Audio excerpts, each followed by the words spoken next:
Welcome to EPG Pathshala. I am Devan Kumar Kuda, associated with the Center for Social Justice and Governance, Art and Social Sciences. Today, I am going to discuss the module of rural migration. It is part of rural development course.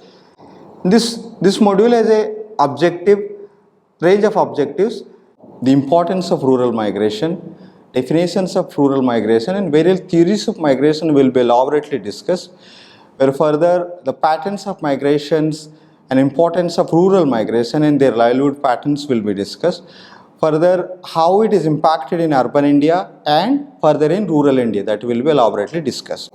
Importance of rural migration. The migration is one of the important component in rural livelihood, where it is giving livelihood to number of people. Migration has a positive and negative impacts. Positive impacts, obviously it will give livelihood to the people, but negative impact, where many people leave their native and they go to an urban setup, and they psychologically and emotionally they will be away from their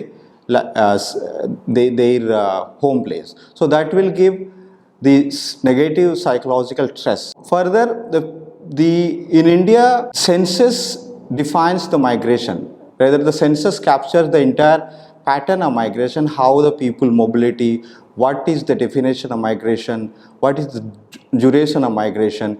In this way, rural-urban migration is increasing over a period of time from that is captured in census. Since 1991 to 2001 census, 21% of the rural migration is increased, that is recorded in census. And similarly, in 2011 and 2001, from 1991 to 2001 census, the net rural increase of migration recorded 21%, whereas 2001 and 2011 census recorded 24%. So in the decade, there is a net increase of 3% of rural to urban migration. So what we understand the migration? Migration is constant move of people from one area to another. But it is defined in census. It is largely the administrative boundary if one person is moving from one administration boundary to another. But it is, if you move from one area to another very short period of time, or a small area of distance, it is not counted as a migration. It is just a movement of people from one place to another for their affairs, different affairs. But it is, in sociologically or migration theories, to understand that people move from one place to another. A change of milieu is considered as an important migration. Change of milieu means the change of environment along with the change of dwelling. It is important component, or it is considered as one aspect of migration. So migration is people mobility one place to another. It is largely captures the census data, where it captures the census data. It captures the census, where it is recorded rural to urban migration. Largely, the census captures the migration. So, but sociologically and theoretically, we understand the migration in a very scientific way. It is defined by certain geographical locations or administrative boundaries, but short distance of migration we cannot consider as a migration. So what is definition of migration? Migration, in a general parlance, we talk about migration as something move from one place to another, one individual or group of people move. But in a scientific definition, the word migration, it is derived from the Latin word migrare, which means change of residence. The simple meaning of migration, it is a shift of one place to another place, the physical shift of one place to another place. It is considered as a migration. But UN defines, the migration is defined as a move from one migration defining area to another, usually crossing the administrative boundary. Administrative boundaries, it can be district, or it can be state, or it can be one country to another. That is considered as migration.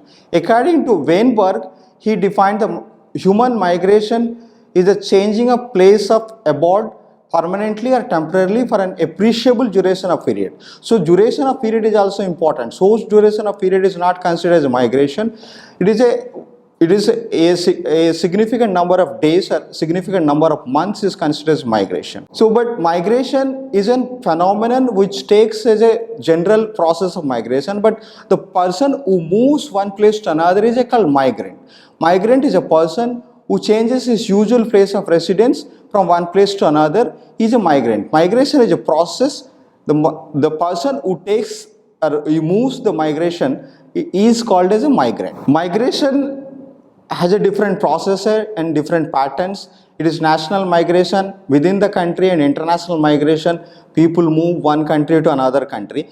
The international migration is a different. The international migration is a different parlance and different terminologies are used. Among them, the two important concepts: immigration and immigration. Immigration is a concept which refers to a person move from one place to another, where the movement is defined. The immigration refers to person who moves from one country to another. The in migration is defined where he reaches the place. For instance, in other words, the immigration and immigration refers to respectively to movement out or movement into particular territory. For instance, a person from US coming to settle, coming down in India and settle to India, he was regarded as an immigrant from India, immigrant from US, and immigrant to India. For instance, migrant leaving from United States to India and he want to settle in India, he was regarded as an immigrant from US and immigrant to India. As I said earlier, migration is a different processes. It is national and international. It can be within the district, within the state, and international level. I already explained the international migration, the immigrants and immigration concept. But when you talk about Indian context or within the territory of the country, there are other concepts are used: in migration and out migration. In migration is a person who is leaving one place to another place and reaching the place is defined as in migration. Whereas the out migration person is who is leaving from his own place to other place, where he reaches, it is called in migration. Where he moves from the origin, it is called out migration. So it is equal to, immigration is equal to in international concept, the in migration refers to immigration and immigration refers to the in migration. As I discussed earlier, the international migration concept are immigration and immigration. Similarly, the in migration and out migration are used in within the country boundaries. So in international level, the immigration is equal to in migration and out migration refers to equal to immigration.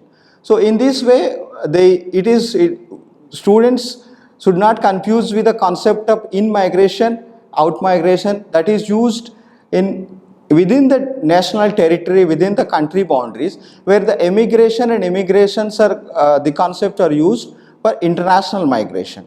There are many other concepts also used in the subject of migration when we study or understand the entire process of migration. The words like the place of origin and place of departure. The place of origin and place of departure refers to person who is moving from one place to another. The place where the movement is taking place is a defined or known as a place of origin or place of departure. Similarly, the person who is reaching the place or destination, arriving at a particular place, it is called destination or place of arrival. So the person who is moving a movement is known as a origin or a departure. Similarly, the person who is reaching a particular place where the movement is terminates is known as place of arrival or it is destination. Similarly, there are migration in different processes or in different patterns where there are different streams of migration we need to understand. The migrant who moves from one common origin to common destination within a given period of time in a given geographical locations within the administrative boundaries. It is it is known as migration streams. Similarly, the migration pattern is another concept which is often used in the migration studies. It is configuration of the process of migration of streams during given period of time within the given geographical boundaries or within the given administrative boundaries.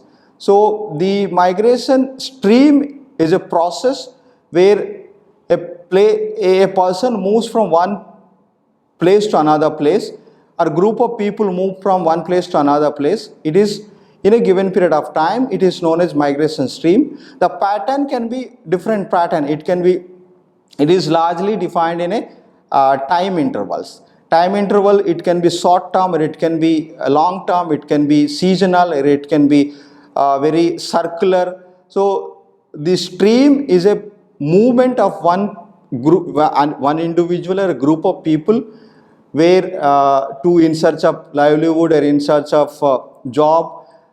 But the pattern is a more or less, it is understood in a time interval period. There are various theories are dealt in understanding the studies of migration. Among them, E.G. Ravenstein prominently appears. By considering the importance of migration, its social impact and its economic impacts and its negative impacts, he studied very closely situating the England situation in late 19th century. In this entire study, he developed two papers, what is called Laws of Migration. Those papers are published in 1885 and 1889. In these papers, how the migration, what are the deciding factors of migration he understood. What are the factors which leads the migrant to move one place to another, whether it is for economic migration or whether it is for accumulating of income migration, or it is forceful migration in search of livelihood. He expounded this phenomena of migration by using simple numerical methodology, demonstrated the pattern how the migration taking place. These laws of migration as a basic foundation theoretical understanding of the migration, where any student who want to understand the theories of migration, one should not miss the laws of migration which is studied by E.G. Ravenstein. Followed by E.G. Ravenstein, Everett Lee criticized the E.G. Ravenstein's laws of migration theories. Instead of the numerical method of calculating the determinant factors of migration, he identified four factors of migration. Those are associated with place of origin, associated with place of destinations, and intervening obstacles and personal factors. These four factors are largely as a leading factors for migration. Place of origin, where there is no economic opportunities or employment opportunities, so people, that defines the migration.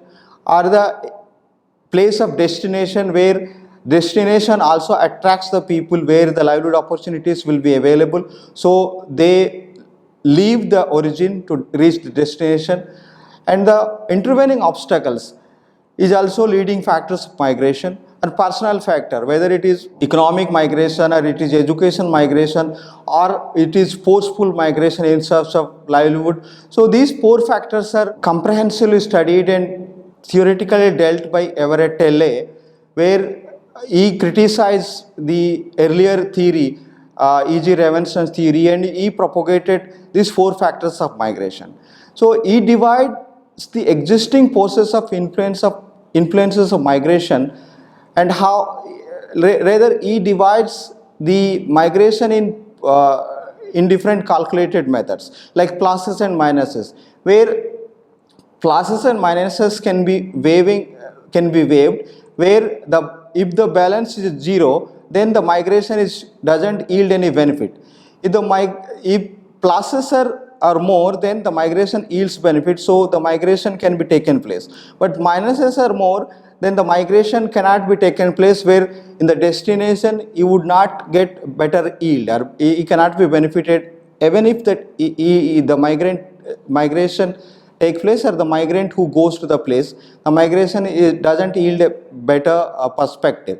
So based on this concept, he developed the pull and push factor. The pull and push factors are very important factors of migration. It is not only the origin which drives people to migrate one place to another in search of livelihood, but the pull factors, the urban with the development of the urbanity or industrialization, where people have economic better offer, economic opportunities, where they will that attracts the people or that pulls the people, so the people will migrate. So these pull and push factors are important factors of migration, apart from the origin and destination and obstacle forces and the personal forces. There are another theories to theorize the concept or the theory of migration.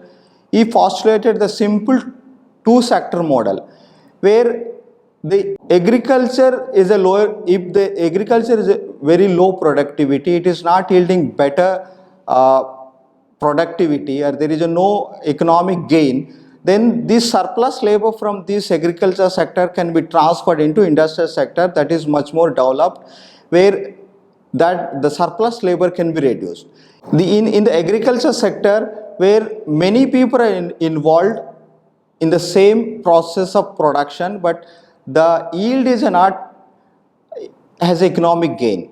So the surplus labor can be transferred into industrial sector, where the surplus labor can get economic benefit. When they are involved in the same agriculture process, their economic gain is largely considered to be zero, or it is sometimes negative.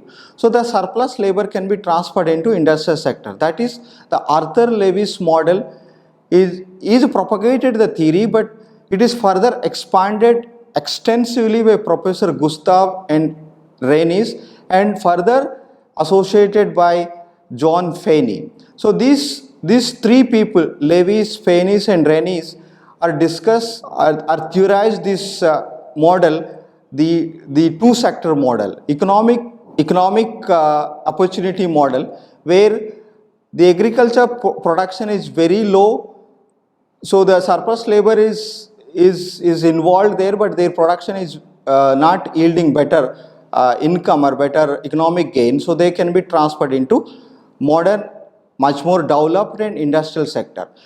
So the traditional sector of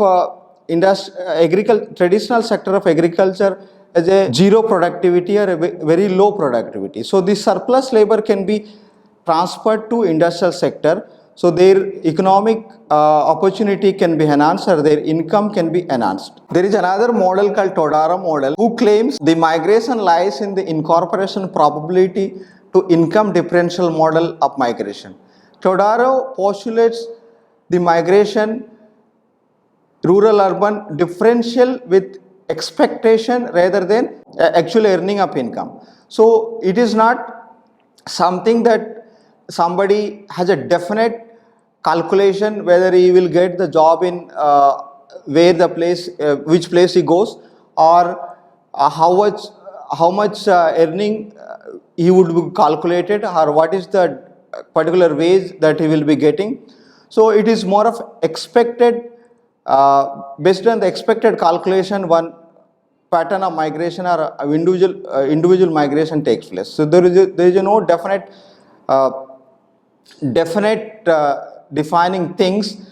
If the migrant goes to one place and then he gets the job immediately, this much of amount of money or this much amount of salary he would get. So it is more of expected rather than actual earnings. The basic behavioral assumption model consider in choosing either one between the rural migration or urban migration within the demand of the labor market, based on the labor market demands. So based on these premises, the expectation premises, he propagated the theory saying that one individual goes or takes place a migration from one place to another based on their expected calculation. So the expected gains has a different functions. It is existing rural urban real wage differential based on their skills or their educational experience and other categories, whether it is a female or male, based on their experience, based on their education, qualifications, skills, his earning can be different from those people, those who have lack the other qualities like skill or education. If the male person goes to in an industrial construction work, he would get more wage, but if female goes, then the work can be not that much of hard work cannot do female, so the wage can be reduced to her. So in that way, this expected income is different from one place to another. Also, it different from one individual to another, different from educated people and also skilled people. And the probability of new migrant, whether it is getting the job immediately when reaches the destination. So this is also factor. So many people, they go in search of work to different places, but they don't get the work immediately. So they look for work based on where their contacts are, based on the place where the work is available. So this way, the migration is more of uncertain, where they go with expectation. It is not only the work they will get immediately when they leave, when they reach the place, or what kind of a job they will get, what kind of work they will get, and what kind of what amount of wage they will get, that is not certain. So it is completely with expectation they will go. This model is propounded by Todaro. Further, Todaro argues that without introducing the probability variable, it would be extremely difficult to explain the continued and often accelerated rate of migration. So it is in the probability model only the migrations take place based on their expected calculation. Todaro model is criticized by Jan Brahman, where Todaro's theory, the expected calculation migration may not applicable in many places. He came up with an understanding rural-urban migration with an Indian example. He studied in Gujarat, in South Gujarat, saying that the migration can take place not based on expected calculation, where there is uncertainty of wage and getting the job, getting the wage and getting the work also, but it is often not the expected calculation. The migrant moves one place to another in search of work. It is more of the forced migration, or it is the economic compulsion that pushes people to migrate in search of work. So according to him, the migration labor driven, it is not only the high level of aspiration when compared to other non-migrant person. So the migrant who goes one place to another, it is more of the economic necessity, where if he is a landless, he is not getting work in their place of origin or a nearby area. So he will go because of economic necessity. He will not have an aspiration of a better off compared to other neighbors who is largely having put security of their house. They may not tend to go migration. So it is not as compared to, it is not what he wants to achieve by looking the individual is economic terms, but it is more of forcing him to go to the place in search of work to meet the survival, day-to-day survival. So Jan Brahman criticized the Todaro model. It may not applicable in many ways with expected calculations of migration. It is more of forceful migration, where people move from one place to another in search of work to meet the day-to-day basic needs. The rationality of migration is not based on strategy of maximizing the aspiration, but it is more of survival strategy. So Jan Brahman he conducted a study in 1985 witnessing South Gujarat, where he understood how the rural migration is taking place one place to another. It is more of an act of survival strategy. People go nearby areas in search of work, to get the wage, to fulfill their day-to-day basic needs. Marxist and neoclassical theorists also largely theorize the migration pattern and migration processes. Marxists focus the structural factor being responsible for migration of rural poor. They viewed that the structural system of society where the industrialization or the capitalist based on capitalists to exploit the rural poor, rural labor, so the people they migrate one place to another place. So they use the concept of proletarization and depeasantization. These are the concepts which used by the Marxists, saying that the popular labor class who migrate one place to another in search of work, because the capitalists or industrialists and the landlords and the money lenders who exploit them, they don't get the work within their own place, so they migrate. And the depeasantization concept was further delineated, saying that the peasants, peasants' land was grabbed through different processes in the industrialization process, or in the larger development process. So they lose the land. So the peasant or the farmer completely uproots his livelihood. So he moves one place to another in search of work to meet his basic needs. That is further studied Jain Brahman only. Jain Brahman study is a more or less in a Marxist theorization. So he studied how the proletarialization is happening in migration, and also how the depeasantization is there in the migration processes. On the other hand, neoclassicals, classical economists saw the migration is a much more optimistic and but other way around. It is more of economic better off way, where the mobility, the rational choice of migration taking place because it is the industrialization and developing. People want to go and work, but they are it is other way around. What Jain Brahman talking about, people have losing their land, people have losing their job in their own place.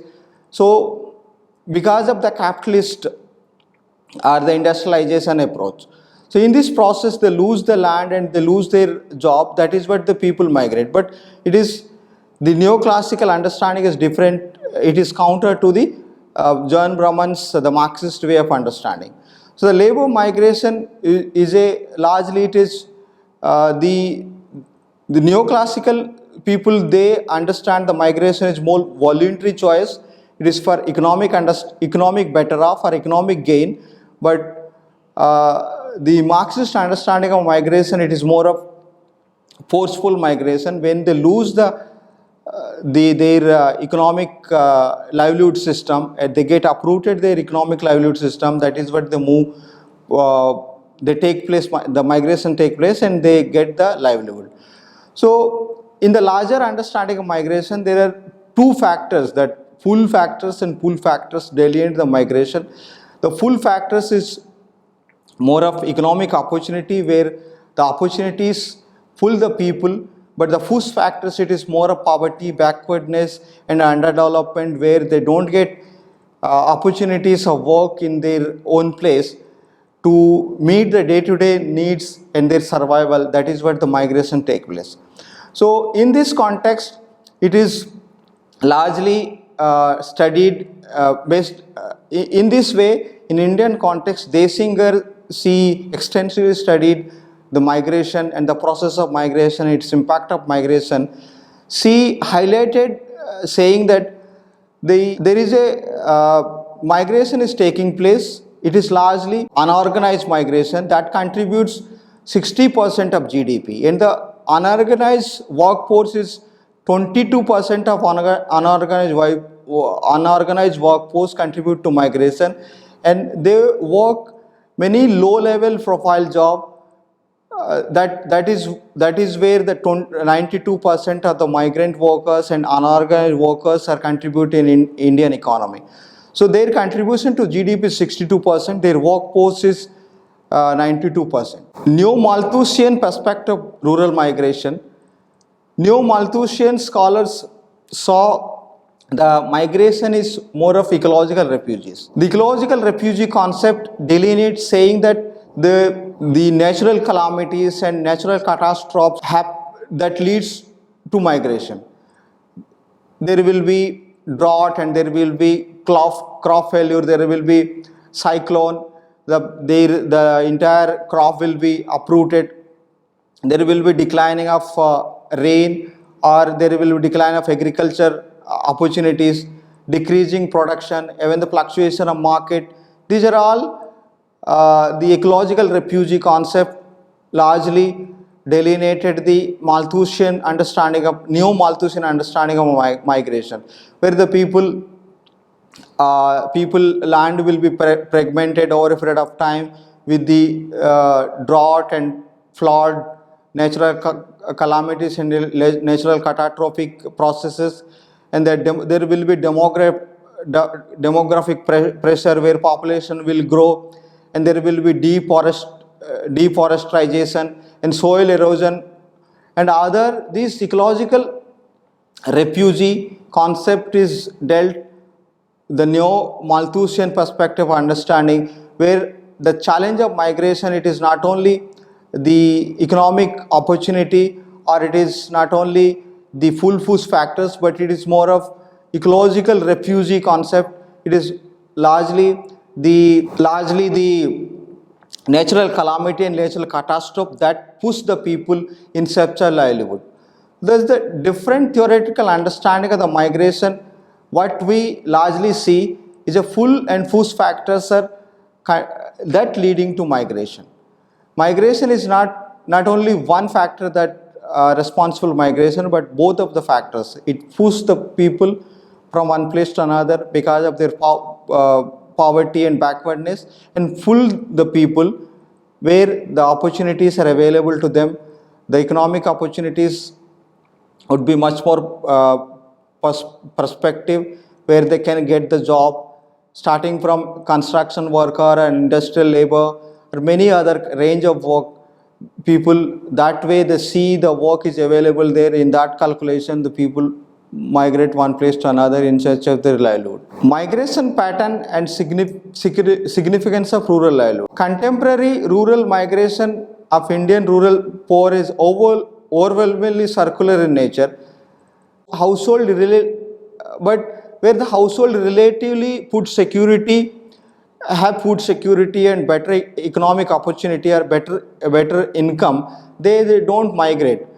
But sometimes such households also migrate, saying that the one individual, if goes one place to another from economic better off household or relatively food secure household, that their migration has a economic opportunity. But people, those who lack the opportunities, or they don't have food security, or they don't have economic opportunities, their migration is more of survival, and it is in search of work to meet their basic needs. Further, the migration from one place to another, largely it is taking place in a bigger cities like Bombay, Chennai, Hyderabad, Kolkata. So their living conditions will be suffer. They don't get proper amenities, housing, electricity, water and all. But in rural area, it is a different problem we see, where migration is largely male dominated, where male migrate leaving behind their wife or children and old parents at home. So the woman who takes the entire burden to manage the entire household. So she need to take care of the children, she take care of their agriculture product, entire work, and she need to take care of their cattle. So entire work is taken care by the woman and children. So in that way, the socialization of their children upbringing also affects. And women, until the remittances come from the urban or the migrant who sends, then she need to manage the household by looking work. She need to find out work, maybe to the landlord or an agriculture work. In that way, she also get disturbed, or she also the psychologically she gets affect, and there will be vulnerability of sexual harassment. So in that way, the rural problem is much more different than the urban problem. This is the module which explained rural migration, where it is supplemented with the e-text, where it is further elaborately discussed. If you go through the e-text, all the theories and all the concepts which elaborately discuss, that will help you in understanding comprehensively this module. Thank you.